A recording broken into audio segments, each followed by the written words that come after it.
Hi, hello, welcome to Thivel Organics. இன்றைக்கி என்ன dish நம்ம பார்க்க போகிறோம் அப்படின்னா, எல்லாருக்குமே ரொம்ப ஃபேவரட்டான சிக்கன் கிரேவி. அது பெப்பரில் எப்படி செய்யலான்னு பார்க்கலாம். நார்மலாக இல்லாமல் கொஞ்சம் வித்தியாசமாக. இதில் நான் 2 kg சிக்கனுக்கான அளவு எடுத்திருக்கேன். இதில் ஒரு கைப்பிடி ஜீரகம், ஒரு கைப்பிடி மிளகு, ஒரு கைப்பிடி சோம்பு, ஒரு சின்ன பட்டை, 2 கிராம்பு, ஒரு ஏலக்காய். இந்த கிராம்பு, பட்டை, ஏலக்காய் இது மட்டும் நான் சொன்ன அளவு போட்டுக்கோங்க. அதுக்கு மேலே போச்சுன்னா உங்களுக்கு ரொம்ப காந்தலாக இருக்கும். அதாவது சாப்பிட முடியாது. காரம் வேறு, காந்தல் வேறு. ரொம்ப தொண்டையெல்லாம் எரிய ஆரம்பிச்சிடும். அதனால் ஒரு பட்டை, ஒரு கிராம்பு, ஒரு ஏலக்காய் மட்டும் போட்டுக்கோங்க, ஜஸ்ட்டு ஃப்ளேவருக்காக. இதில் ஒரு கைப்பிடி கருவேப்பிலை. யாருமே கருவேப்பிலை போட்டோன்னா அள்ளி அள்ளி போட்டுருவாங்க, நம்ம வீட்டில் இருக்க குட்டீஸு, பெரியவங்க எல்லாமே. ஆனால் இந்த மாதிரி இதோட வறுத்துட்டோம் அப்படின்னா யாருமே அதை வேஸ்ட் பண்ண முடியாது, எடுத்தும் போட முடியாது. டேஸ்ட்டும் ஃபஸ்ட் கிளாஸாக இருக்கும். கண்டிப்பாக ட்ரை பண்ணுங்கள். ட்ரை பண்ணிவிட்டு எனக்கு கமெண்ட்டில் சொல்லுங்கள் எப்படி இருந்துச்சுன்னு. இதை ஃபுல்லாக டீப் ஃப்ரை பண்ணிடலாம். பண்ணதுக்கப்புறம் இதை ஒரு பிளேட்டில் போட்டு ஆற வச்சுக்கலாம். நான் எப்பயுமே ஸ்டோர் பண்ணி வச்சுக்குவேன் 2 monthsக்கு வர மாதிரி. ஆனால் இந்த டைமு எனக்கு இப்போயே சரியாக போயிடும். ஏன்னா நான் ஒரு 2 kg சிக்கன் இன்றைக்கி செய்ய போகிறேன். இதில் ஒரு பாத்திரத்தில் ஆனியன் போட்டுக்கலாம். நல்லா இந்த ஆனியன் வந்து நல்லா நீளமாக அரிஞ்சு வச்சுக்கோங்க. இதில் ஒரு கைப்பிடி அளவு உப்பு போட்டுக்கலாம்.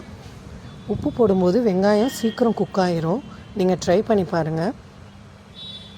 நல்லா இதை குக் பண்ணிவிட்டு கோல்டன் ப்ரௌன் வரணும். இந்த வெங்காயம் கோல்டன் ப்ரௌன் வரும்போது இதில் ஒரு 4 ஸ்பூன் இஞ்சி பூண்டு பேஸ்ட்டு போட்டுக்கலாம்.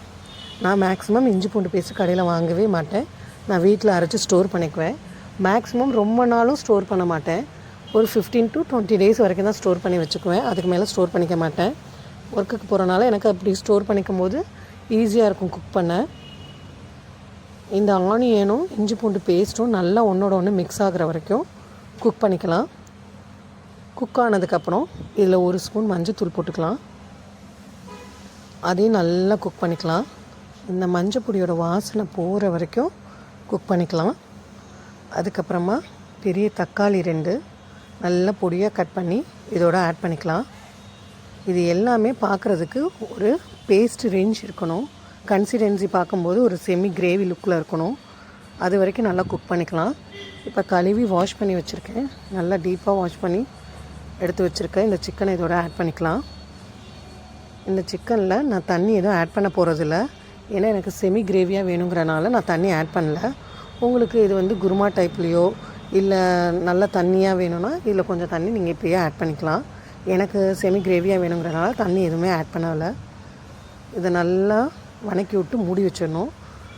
இப்போ பார்த்தீங்களா, 10 நிமிஷம் கழித்து பார்க்கும்போது தண்ணி நல்லா பிரிஞ்சு வந்திருக்கு. இதுவே ஓரளவுக்கு போதும். இந்த அளவுக்கு தண்ணி இருக்கும்போது இதில் 1 ஸ்பூன் மிளகாத்தூள் போட்டுக்கலாம்.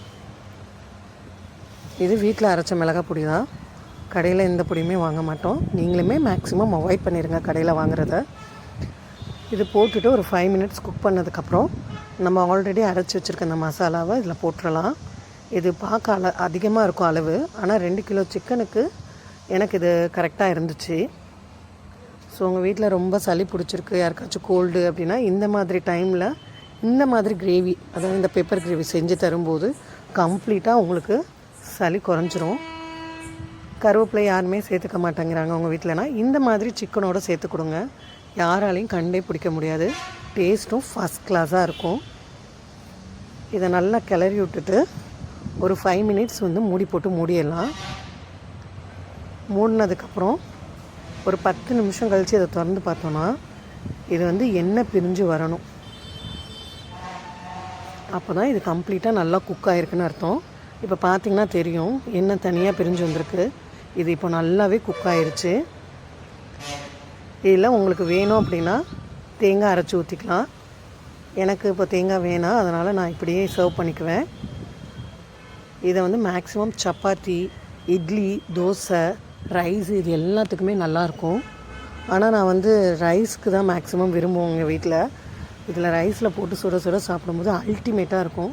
கண்டிப்பாக இதை ட்ரை பண்ணி பார்த்துட்டு எனக்கு கமெண்டில் சொல்லுங்கள். இந்த மாதிரி டிப்ஸ் வேணும்னா என் சேனலை சப்ஸ்கிரைப் பண்ணி